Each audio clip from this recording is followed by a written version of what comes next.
How's it going, everybody? The girls are away with their aunts and uncles, and it's just me and Megan here at home. So we've decided to talk about a subject that a lot of people are kind of against: co-sleeping.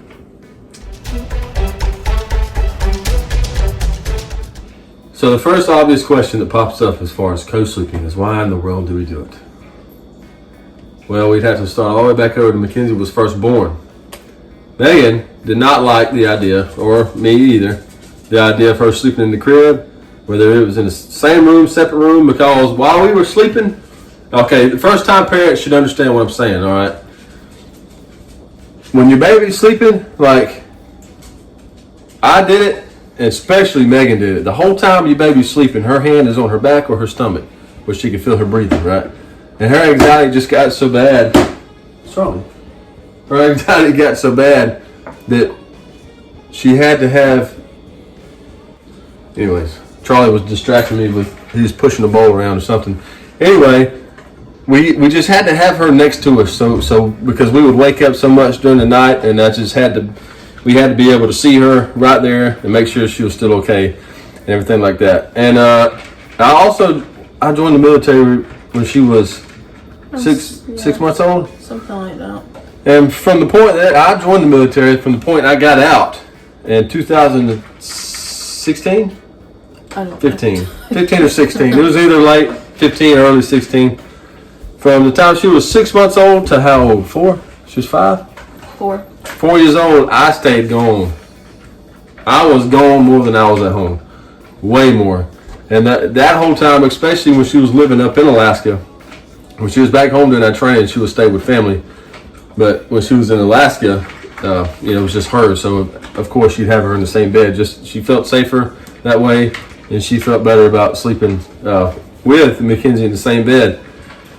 So, obviously, Mackenzie being deaf has nothing to do with the reason we started co-sleeping, because she hadn't even started losing her hearing by then. It wasn't even... Co-sleeping was just kind of a normal thing for us at the time. Like, they had their own bedroom, and she had her own bed if she wanted it. But we didn't consider, should she be in her own bed by now? I don't really know. That didn't even cross my mind. It was, this is where she's comfortable. That's where we're comfortable. So that's what we're going to continue to do, just because, that's just kind of the system we had going. I don't think it was until she was about 7 or 8 when I think she had heard from somewhere, maybe from one of her friends, that they sleep in their own bed. So she brought it up to us. It was the kind of thing like, am I supposed to be sleeping in my own bed right now? And then we, asked, well, do you want to? And she tried it, and it didn't last very long. She never did sleep the night. She don't like it. She never did even fall asleep in her own bed. Yeah, she doesn't like it. She'd lay down. She would try. She'd lay down and try to go to sleep, and it just wouldn't work. And she told me that she just doesn't feel comfortable with not being able to hear, because she takes her processor off at night. She's completely deaf while she sleeps. She don't like the idea of not being able to hear and not being able to see us. Mm-hmm. And if you think about it, not being able to see anybody and you can't hear. So if there's something going on or whatever, then you'll be completely unaware of it. But that's a whole different video. We never thought we never thought twice about it until everybody started commenting about it, really. Yeah. That's just our normal.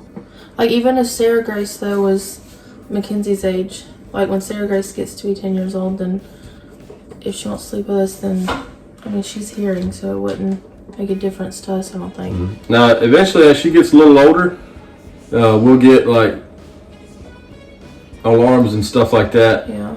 If she wants it. We're not going to say, you can't have that right now because you're in our bed. Now, when she wants it, when she says, I want to have this, and I think it'd be good idea to have this, and then we'll start making a move towards that.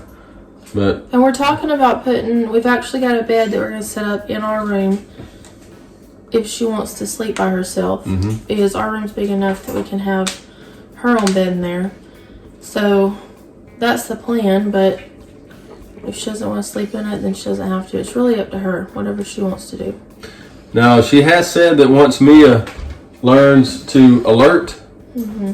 that's what Mia is pretty much for.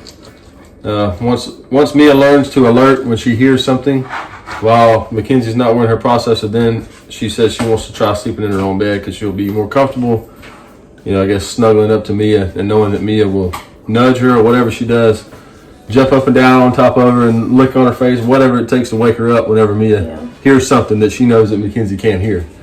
So that's one of the things. It's like she's okay with the system. This is how she prefers it right now, how Mackenzie prefers it. It's like we'll cross that bridge when we get there kind of thing. But we are going to make sure that Mackenzie has everything she needs to be comfortable, because why in the world would we not want our child who is deaf to be uncomfortable in her own house?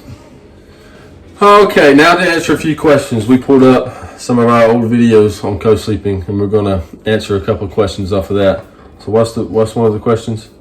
So why don't we want her to learn to be independent? She's actually very independent. Yeah, I don't not want her to learn to be independent. She actually is getting that way on her own without us even pushing her to be there. That's just how she naturally is. Especially now, she's 10. As she's getting older now, she's 10, 11. She's asking all kind of questions like, "How can I do that? I want to try to do this by myself and this and this." And so, yeah, you know, sure. We don't want her to not be independent. To answer that question, we're not holding her down or hindering her in any kind of way. It says we all sleep in the same bed. What? Yeah. We do, and it's okay. A lot of people don't agree with it. That's all right. It's okay to not agree with something. It doesn't make you a bad person. Another big question is, how do we have alone time if we all co-sleep? Which is weird because they have a bedtime of 8:30. We don't have a bedtime of 8:30. We put them to bed, and then we go to the couch and watch our favorite TV show, have our favorite snacks for like a couple hours until I go to bed at like 10:30. I don't know what family where the kids and the parents go to bed at the same time. You know what I'm saying? All right, so we had to move out to the car because we got to go pick up some fried chicken for the church event tonight. But another big question is, how does a whole family of 4 sleep in a bed peacefully?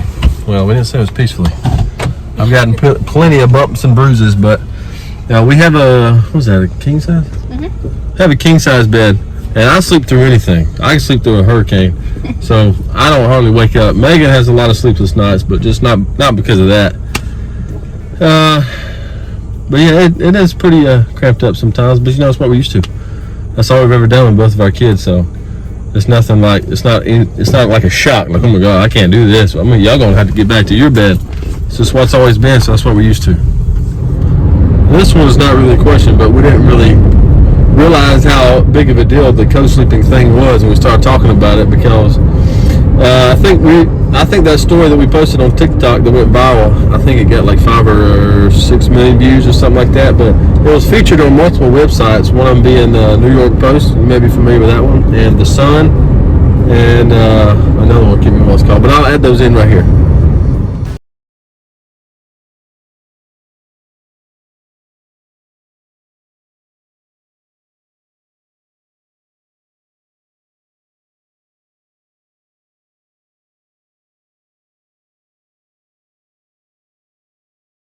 We're at the store. Megan had to go in and grab something for the store before we go to this church event. But if you go to those websites and look at the stories, you could see how it explains that the sides were torn completely on that video that we posted on TikTok. It was completely torn between people that was saying, how in the world can you possibly co-sleep? And people saying that, yes, that's exactly how they do it because that's how the kids are comfortable, so that's what they do. And that's kind of how I am. I can't imagine the thought of my children being across the house in the next room and being scared to fall asleep. And if you're not for co-sleeping, that's fine. I'm not hating on people who have their kids sleep in their own bed.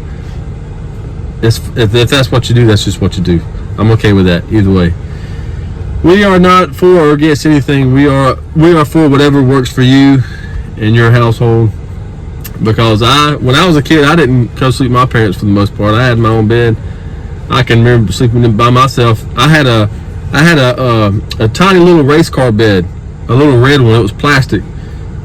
And I remember sleeping in that thing, and I would continuously knock my elbows on the side of it because it was all plastic, and the sides of the plastic bed stuck up like that far past the mattress. So if I was to roll too far either way, I would be stopped by the plastic on the top of the bed. It was a little race car, little red race car. I'll never forget it. I'm gonna say I don't know where that bed is now. Probably got some in the yard sale or something. I don't know. But anyways, that's just how we do it, and it'll change once Mia, the service dog, gets to where she can alert and everything gets good at that, and we get the other bed in our room for Mackenzie, and maybe Sarah will sleep down there with her to kind of maybe get her into sleeping in her own bed. We'll just see how it goes with them. You know, we follow their pace. But anyways, I guess that's it for this video. It's not really a big topic, I guess, but we love y'all. Jesus loves you. He died on the cross for you and me and for everybody.